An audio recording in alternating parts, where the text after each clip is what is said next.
So one of the things that we talked about, right, or that we learned about in this process is that quality matters, right? Quality matters, and it's kind of a cumulative effect of how these things kind of can these multiple pieces. It's not just one individual experience, but a collection of it, and that accumulation matters, and we have to scaffold it, right? And we have to integrate it throughout the curriculum of the 4-year experience, sometimes 5, whatever that experience may be, and really try to really kind of conceptualize this as a much longer process, a much wider process, right? Again, as Amanda mentioned, the difficulty is the assessment of that, right? That is the challenge, and the studies of it, right? The research about it, when these are, right? We need longitudinal studies, we need more kind of multi-institutional research.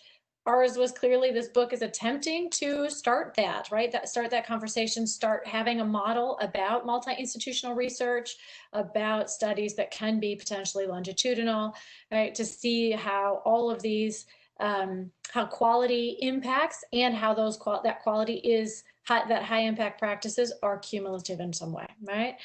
And then we clearly want, and we found, right, and we want as faculty and as staff and as university members, right, that we want these skills to be transferable, right? That is a really important thing, and that is going to need more intentional effort, right? These studies kind of demonstrate that without intentionality, transferability is very difficult, right? And so students may, in many ways, have kind of pockets, and we have to again mind that gap, that when they don't, when they study abroad and encapsulate it, for instance, in that experience, and don't transfer that learning to other contexts or other engagements with difference, then we see that that kind of learning becomes siloed, or becomes like, oh, it happened over there, I was that person over there, but not really happening in other contexts.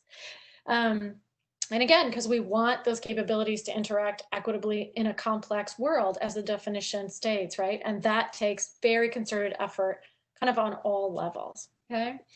To provide kind of a big picture sort of thing, right, of the entire book, right?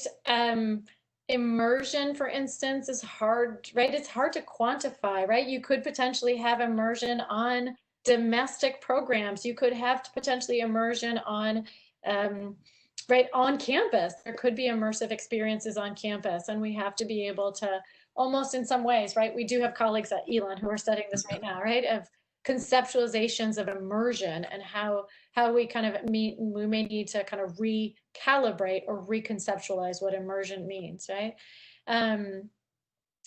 Other things that Amanda has already mentioned, right? We need to spread out. We need to bridge with a lot of other, right? We need to bridge with diversity and inclusivity efforts. We need to bridge with other departments that are teaching culture in some form or another.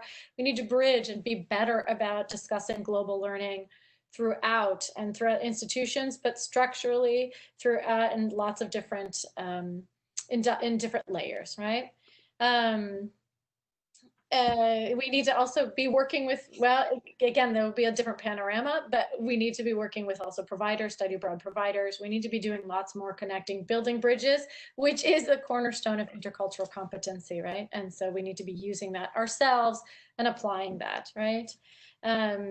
Intentional integration and scaffolding are, right, help make practices impactful. We saw various chapters in here that talked about how much reflection was a key, how much, right, scaffolding, how much faculty development, how much all these kinds of things aid in making sure that global learning is impactful, and high impact, right?